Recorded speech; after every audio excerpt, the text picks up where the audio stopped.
Question 20. 4 students wrote the following statements in their test script. Clara writes, hydrogen chloride has a lower boiling point than calcium chloride as covalent bonds are weaker than electrostatic forces of attraction. Gareth writes, in a gaseous sample of carbon dioxide, the intermolecular forces of attraction between carbon dioxide molecules are weak. Vanessa writes, in the formation of calcium oxide from its elements, 2 pairs of electrons are transferred from the calcium atoms to the oxygen atoms. Wilson writes, ionic compounds are only able to conduct electricity in the molten and aqueous states due to the presence of mobile electrons. Which of the above students is or are correct? So let's take a closer look at each of these statements. Clara says that hydrogen chloride, HCl, has a lower boiling point than calcium chloride, CaCl2, as covalent bonds are weaker than electrostatic forces of attraction. Okay, hydrogen chloride is a covalent substance, that's true. It's actually a simple covalent substance. Calcium chloride is an ionic compound. So the electrostatic force of attraction here refers to ionic bonds. But remember that during melting or boiling, the covalent bonds in a simple covalent substance, they are not broken. And so the strength of the covalent bonds has nothing to do with the melting and boiling point of a simple covalent substance. Hence, this statement is actually incorrect. Covalent bonds are not weaker than electrostatic forces of attraction. They're in fact quite strong. They require a lot of energy to break. Hence, this statement is not correct. What about Gareth?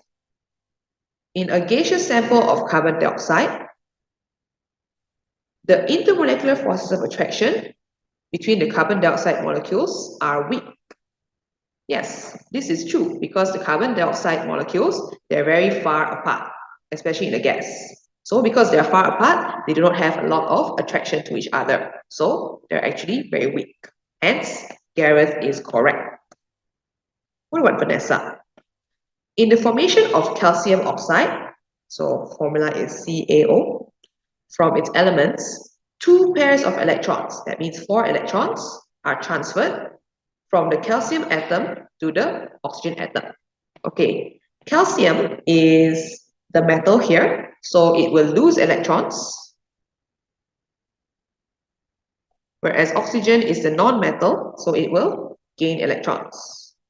But recall that the ions that form calcium oxide are Ca2 plus and O2 minus. So how are they formed?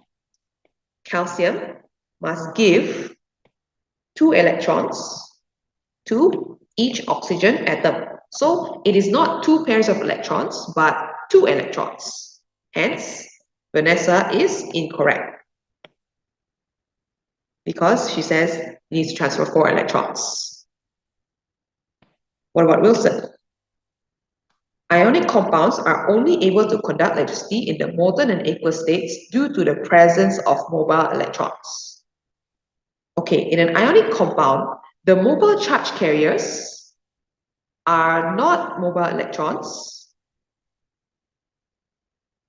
but instead, they are actually the mobile ions in the molten and aqueous state. So this is why they don't conduct in the solid state, because the ions are not free to move. There are no mobile electrons present in an ionic compound. Hence, Wilson's statement is incorrect. So out of these 4, the only one who is correct is Gareth.